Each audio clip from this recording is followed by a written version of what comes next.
ಅದೇ ಏನು ಇತ್ತೀಚೆಗೆ ನನ್ನ ಸಾಮಾಜಿಕ ಜಾಲತಾಣದಲ್ಲಿ ನಾನು ಪೋಸ್ಟ್ ಹಾಕಿದ್ದೆ, ಅದಕ್ಕೊಬ್ಬರು ಡಿ.ಕೆ. ಗೌಡ 8456 ಅನ್ನೋ ಒಂದು ಫೇಕ್, ಅಂದರೆ ನಂಗೆ ಗೊತ್ತಿರಲಿಲ್ಲ ಅದು ಫೇಕ್ ಅಂತ ಅನ್ನೋ ಒಂದು ಪ್ರೊಫೈಲಿಂದ ನನಗೆ ತುಂಬ ಕೆಟ್ಟದಾಗಿ ಕಾಮೆಂಟ್ ಬಂದಿತ್ತು. ನಾನು ಅದನ್ನು ಬಂದು ಪೊಲೀಸ್ ಸ್ಟೇಷನಲ್ಲಿ ಕಂಪ್ಲೇಂಟ್ ಫೈಲ್ ಮಾಡಿದ್ದೆ.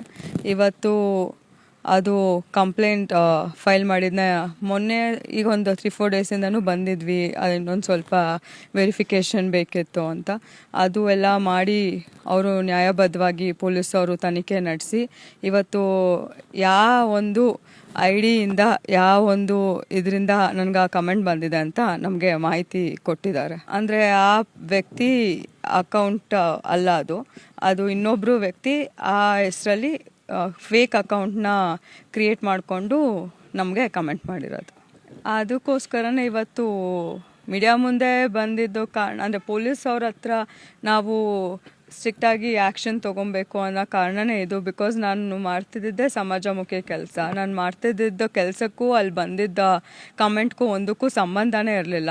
ಆಮೇಲೆ ಇದು ಅದೇ ಹೇಳಿದ್ನಲ್ಲ ಅವತ್ತು ತಮ್ಮಗಳ ಮೀಡಿಯಾದಲ್ಲೂ ಹೇಳಿದ್ದೀನಿ, ಇದೊಂದು ಕಮೆಂಟ್ ಅಂತ ಸುಮ್ಮನೆ ಆದರೆ ಇದೇ ಇನ್ನೂ ಹೆಚ್ಚಾಗಿ ಹೋಗೋದು. ಆಮೇಲೆ ಇದು ಇವಾಗ ಕಾಮನ್ ಆಗಿಬಿಟ್ಟಿದೆ, ಒಂಥರ ಎಲ್ಲರಿಗೂ ತುಂಬ ಇದು ಬೇಜಾರು ಆಗ್ತದೆ. ಯಾರು ಪಬ್ಲಿಕ್ ಪ್ಲ್ಯಾಟ್ಫಾರ್ಮಲ್ಲಿ ಇದ್ದೀವಿ, ಯಾರು ಒಂದು ಪಬ್ಲಿಕ್ ಪ್ಲ್ಯಾಟ್ಫಾರ್ಮ್ ಬಂದವ್ರಿಗೆಲ್ಲ ಇದು ಒಂದು ಏನಂತೆ ಒಂದು ಟಾಕ್ಸಿಕ್ ಎನ್ವೈರ್ನ್ಮೆಂಟ್ ಥರನೇ ಕ್ರಿಯೇಟ್ ಮಾಡ್ತಿದ್ದಾರೆ. ಸುಮ್ಮನೆ ಯಾವುದಾದ್ರು ಫೇಕ್ ಅಕೌಂಟ್ಗಳು ಕ್ರಿಯೇಟ್ ಮಾಡೋದು, ಯಾವುದಾದ್ರು ಅವ್ಯವಾಚ್ಯ ಶಬ್ದಗಳನ್ನ ಯೂಸ್ ಮಾಡಿಕೊಂಡು ನಿಂದಿಸೋದು, ಇದು ತುಂಬಾ ಜಾಸ್ತಿ ಆಗ್ತಿದೆ. ನಾವು ಆ ಥರ ನಿಮ್ಗೆ ಅವತ್ತು ಹೇಳಿದೆ, ಇಂಥ ಶಬ್ದಗಳಾಗಿರ್ಬೋದು ಈ ಥರ ಎಲ್ಲ ನಾವೇನು ಕೇಳ್ಕೊಂಡು ಬಂದಿರಲ್ಲ, ಅಂಥ ಸಂಸ್ಕಾರ ಇಲ್ದಿರೋ ಮನೆಗಳಿಂದ ಬಂದಿರಲ್ಲ. ಅವರು ಯಾರು ನಮ್ಗೆ ಗೊತ್ತಿಲ್ಲ, ಪರಿಚಯ ಇಲ್ಲ, ನಾವು ಮಾಡೋ ಕೆಲಸಕ್ಕೂ ಅವ್ರ ಕಮೆಂಟ್ಗೂ ಅದು ಸಂಬಂಧನೇ ಇರಲ್ಲ. ಆವಾಗ ನಮಗೂ ಬೇಜಾರಾಗುತ್ತೆ ಸರ್. ಆಮೇಲೆ ನಮಗೂ ಫ್ಯಾಮಿಲಿ ಇರುತ್ತೆ, ನಮ್ಮ ಮಕ್ಕಳು ಇರ್ತಾರೆ, ನಮಗೆ ಬೇಕಾಗಿರೋರು ಇರ್ತಾರೆ. ಅವ್ರಿಗೆ ನಾನು ಏನು ಮೆಸೇಜ್ ಕೊಟ್ಟಂಗಿರುತ್ತೆ ಇದರಿಂದ ಅಂತ. ಅದೇ ಅವರು ಯಾರು ಆ ವ್ಯಕ್ತಿ ಅಂತ ನನಗೆ ಡಿಸ್ಕ್ಲೋಸ್ ಮಾಡಿದ್ರು ಇವತ್ತು. ಅಂದರೆ ಯಾವ ಅಕೌಂಟಿಂದ ಯಾವ ಮೊಬೈಲ್ ನಂಬರ್ ಏನು ಯೂಸ್ ಮಾಡ್ತಾರೆ, ಸಿಮ್ಮು ಯಾವುದು ಅಂತ ನನಗಿವತ್ತು ಗೊತ್ತಾಗಿದೆ ಸರ್, ಯಾವ ವ್ಯಕ್ತಿ ಅಂತ. ಪೊಲೀಸವರು ಅದೇ FIR ಆಗಿದೆ. ಈಗ ಫರ್ದರು ಆ ವ್ಯಕ್ತಿನ ಈಗ ತನಿಖೆಗೆ ಕರೆಸ್ತಾರಂತೆ ಸರ್. ಅವರು ಕರೆಸಿ ಆ ವ್ಯಕ್ತಿನ ತನಿಖೆ ಮಾಡ್ತೀವಿ ಅಂತ ಹೇಳಿದ್ದಾರೆ ಸರ್. ನನಗೆ ಪೊಲೀಸವ್ರ ಮೇಲೆ ನಂಬಿಕೆ ಇದೆ, ನನಗೆ ನ್ಯಾಯ ದೊರಕಿಸ್ಕೊಡ್ತಾರೆ ಆ ವ್ಯಕ್ತಿಯಿಂದ ಅಂತ. ಇವತ್ತು ನಮ್ಮ ಪೊಲೀಸ್ ಅಧಿಕಾರಿಗಳು ಹೇಳಿರೋ ಹೆಸರು ವಿಶ್ವೇಶ್ವರಯ್ಯ ಸನ್ ಆಫ್ ಮುದ್ದಯ್ಯ ಅಂತ. ಅವ್ರಿಗೆ ಇದು ಟ್ರೇಸ್ ಆಗಿರೋದು ವಿಲ್ಸನ್ ಗಾರ್ಡನ್, ಬೆಂಗಳೂರಿಂದ ವಿಲ್ಸನ್ ಗಾರ್ಡನ್ ಅಂತ ಏರಿಯಾ ಇದೆ ಅಂತ, ಅಲ್ಲಿ ಇದು ಟ್ರೇಸ್ ಆಗಿರೋದು ಈ ವ್ಯಕ್ತಿದು. ಅವರು ಫೋನ್ ನಂಬರು, ಅವರ ಜಿಮೇಲ್ ಅಕೌಂಟಿಂದ ಇದು ಟ್ರೇಸ್ ಆಗಿದೆ. Visvesvaraya son of Muddayya. So ಅವರು ಬೆಂಗಳೂರು ವಿಲ್ಸನ್ ಗಾರ್ಡನ್ನು ಇವತ್ತು ನೋಟಿಸು ಕಳಿಸಿದ್ದಾರೆ ಪೊಲೀಸರು. ಅವ್ರ ಮನೆಗೆ ಇಸ್ಕೊಂಡಿದ್ದಾರಂತೆ ಸೈನ್ ಮಾಡಿ. ಇನ್ನು 3 ಡೇಸಲ್ಲಿ ಅವರು ತನಿಖೆಗೆ ಬರಬೇಕಂತೆ ಪೊಲೀಸ್ ಸ್ಟೇಷನ್ಗೆ. ಸೊ ತನಿಖೆ ಮಾಡಿದ್ಮೇಲೆ ಫರ್ದರ್ ಪ್ರೋಸೆಸ್ಸು ಪೊಲೀಸ್ ಇಲಾಖೆಯಿಂದ ಕಂಟಿನ್ಯೂ ಆಗುತ್ತೆ. ಆದರೆ ನಾನು ಅಬ್ಸರ್ವ್ ಮಾಡ್ದಂಗೆ ನನಗೆ ವೈಯಕ್ತಿಕವಾಗಿ ಇದೇ ಕಮೆಂಟು ನನಗೆ ಬಂದಿರೋದು, ಇದೇ ಒಂದೇ ಕಮೆಂಟ್ ನನಗೆ ಬಂದಿರೋದು ಈ ವ್ಯಕ್ತಿಯಿಂದ. ಹೌದು, ಕರೆಸ್ತಾರೆ. ಆವಾಗಲೇ FIR ಆಗಿದೆ, ನೋಟಿಸು ಕಳಿಸಿದ್ದಾರೆ. ಅವರು ಕಲೆಕ್ಟು ಮಾಡಿದಾರಂತೆ, ಇಸ್ಕೊಂಡು ಸೈನ್ ಮಾಡಿದಾರಂತೆ. ಇನ್ನು 3 ಡೇಸು 1 ವೀಕೋ ಏನೋ ಟೈಮ್ ಇದೆ ಅಂತೆ. ಅಷ್ಟರಲ್ಲಿ ಬಂದು ಅವರು ಇಲ್ಲಿ ಪೊಲೀಸ್ ಸ್ಟೇಷನ್ಗೆ ಇನ್ವೆಸ್ಟಿಗೇಷನ್ಗೆ ಅವ್ರು ಹಾಜರಾಗಬೇಕಂತ. ಇವಾಗೆಲ್ಲ ಕಂಪ್ಲೇಂಟ್ ಆಗಿತ್ತು, FIR ಆಗಿತ್ತು, ತನಿಖೆ ಮಾಡ್ತಾ ಇದ್ದಾರೆ. ತನಿಖೆ ನಡೆಯೋ ಹಂತದಲ್ಲಿ ಯಾರು ನೊಂದವರಿದ್ರು, ಅಂದರೆ ವಿಕ್ಟಿಮ್ ಯಾರಿದ್ರು, ಅವ್ರನ್ನ ಕರೆಸಿ ಅವ್ರಿಗೊಂದಷ್ಟು ಮಾಹಿತಿ ಕೊಡಬೇಕು ಅಂತಕ್ಕಂಥ ವಿಚಾರವನ್ನು ತಿಳಿಸಿದರು.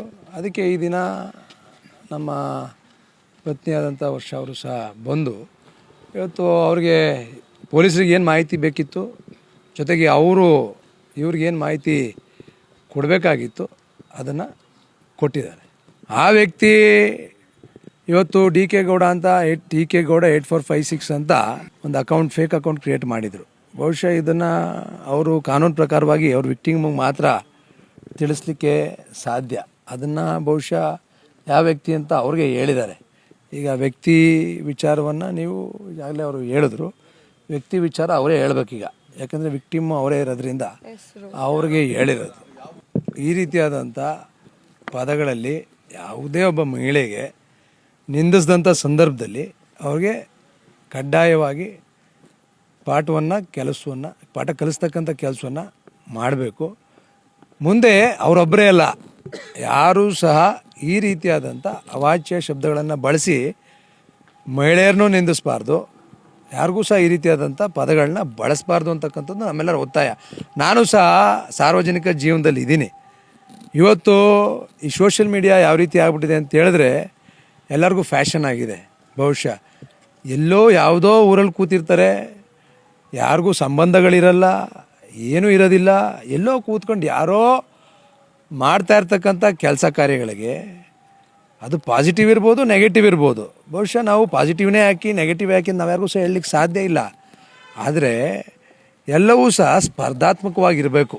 ಅವ್ರು ಏನೇ ಕಮೆಂಟ್ ಮಾಡಿದ್ರೂ ಸಹ ಅದು ಸ್ಪೋರ್ಟಿವ್ ಆಗಿ ತೆಗೆದುಕೊಳ್ತಕ್ಕಂಥ ರೀತಿಯಲ್ಲಿ ಇರಬೇಕು. ಅವಾಚ್ಯ ಶಬ್ದಗಳನ್ನ ಬಳಸ್ತಕ್ಕಂಥದ್ದು, ಅವಹೇಳನ ಮಾಡ್ತಕ್ಕಂಥದ್ದು, ಯಾವುದೇ ವಿಚಾರದಲ್ಲೂ ಸಹ ಖಾಸಗಿ ಜೀವನವನ್ನು ಚರ್ಚೆ ಮಾಡ್ತಕ್ಕಂಥದ್ದು, ಈ ರೀತಿಯಲ್ಲಿ ಬಹುಶಃ ಇವತ್ತು ಬೇರೆ ಬೇರೆ ಹಲವಾರು ವಿಚಾರಗಳಲ್ಲಿ ಸೋಷಿಯಲ್ ಮೀಡಿಯಾ ದುರ್ಬಳಕೆ ಆಗ್ತಾ ಇದೆ. ನಾನು ಹೇಳ್ತಾ ಇರ್ತಕ್ಕಂಥದ್ದು, ನಿಮಗೆ ಏನಾದರೂ ವಿಚಾರಗಳು ಗೊತ್ತಿದ್ದಂಥ ಸಂದರ್ಭದಲ್ಲಿ ಅದನ್ನು ಪ್ರಶ್ನೆ ಮಾಡಿ, ನೇರವಾಗಿ ಯಾರನ್ನೂ ಸಹ ನಿಂದಿಸ್ತಕ್ಕಂಥ ಕೆಲಸ ಮಾಡ್ತಕ್ಕಂಥ ಅವಶ್ಯಕತೆ ಇಲ್ಲ. ಪ್ರಶ್ನೆ ಮಾಡ್ತಕ್ಕಂಥ ಹಕ್ಕು ಎಲ್ಲರಿಗೂ ಸಹ ನಮ್ಮ ದೇಶದ ಕಾನೂನಲ್ಲಿ ಇದೆ.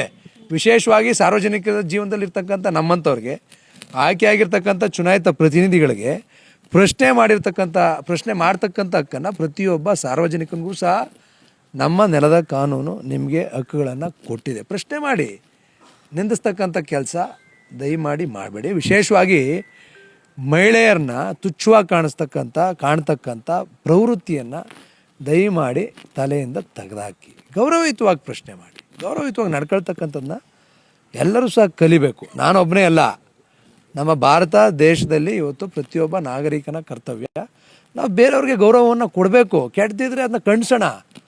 ಯಾವ ಪದಗಳಲ್ಲಿ ಖಂಡಿಸ್ಬೇಕು ಆ ಪದಗಳಲ್ಲಿ ಖಂಡಿಸ್ತಕ್ಕಂಥ ಕೆಲಸವನ್ನು ಮಾಡಬೇಕು. ಅವಹೇಳನ ಮಾಡ್ತಕ್ಕಂಥದ್ದು, ಏನೋ ಡಿಫೆಮೇಷನ್ ಮಾಡಿಬಿಡ್ಬೇಕು, ಅವ್ರ ವಿರುದ್ಧ ಮಾಡಿಬಿಡ್ಬೇಕು, ಏನೋ ಚಿತಾವಣೆ ಮಾಡ್ತಕ್ಕಂಥ ಕೆಲಸವನ್ನು ಯಾರೂ ಸಹ ಮಾಡಬಾರ್ದು. ಅದು ಯಾವುದೇ ರೀತಿ ಇರಲಿ, ಎಮೋಷ್ನಲಿ ಇರ್ಬೋದು, ಬೇರೆ ಬೇರೆ ಯಾವುದೇ ರೀತಿ ಇರ್ಬೋದು. ಡಿಫಮೇಷನ್ ಮಾಡ್ತಕ್ಕಂಥ ಕೆಲಸವನ್ನು ಯಾರೂ ಸಹ ಮಾಡಬಾರ್ದು.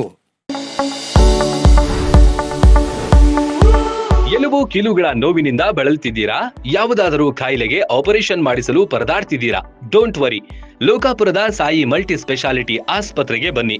ಎಲುಬು ಕೀಲು ಇನ್ಫೆಕ್ಷನ್, ಮೊಣಕಾಲು ನೋವು, ಕತ್ತು ನೋವು, ಬೆನ್ನು ನೋವು, ನರ ನೋವು, ಓಝೋನ್ ಥೆರಪಿ, ಫಿಸಿಯೋಥೆರಪಿ, ಎಲುಬು ಮುರಿತ ಶಸ್ತ್ರಚಿಕಿತ್ಸೆ ಮೂಲಕ ರೋಗಿಗಳ ಪಾಲಿಗೆ ವರದಾನವಾಗಿದೆ.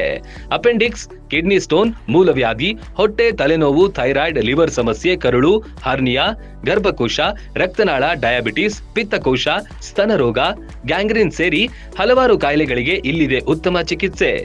ಆಧುನಿಕ ಚಿಕಿತ್ಸಾ ಸಲಕರಣೆಗಳು, ಸುಸಜ್ಜಿತ ಬೆಡ್ಗಳು, ವಿಶಾಲವಾದ ಆಸ್ಪತ್ರೆ ಆವರಣದ ಜೊತೆಗೆ ಸ್ವಚ್ಛತೆಗೆ ಆದ್ಯತೆ ನೀಡುವ ತಾಣವೇ ಸಾಯಿ ಮಲ್ಟಿ ಸ್ಪೆಷಾಲಿಟಿ ಆಸ್ಪತ್ರೆ.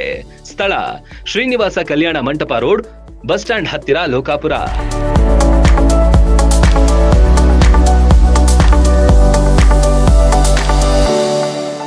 ರನ್ ಟಿವಿ ನ್ಯೂಸ್ ವಿಡಿಯೋಸ್ ನೋಡಲು ಸಬ್ಸ್ಕ್ರೈಬ್ ಮಾಡಿ, ಬೆಲ್ ಐಕಾನ್ ಪ್ರೆಸ್ ಮಾಡಿ.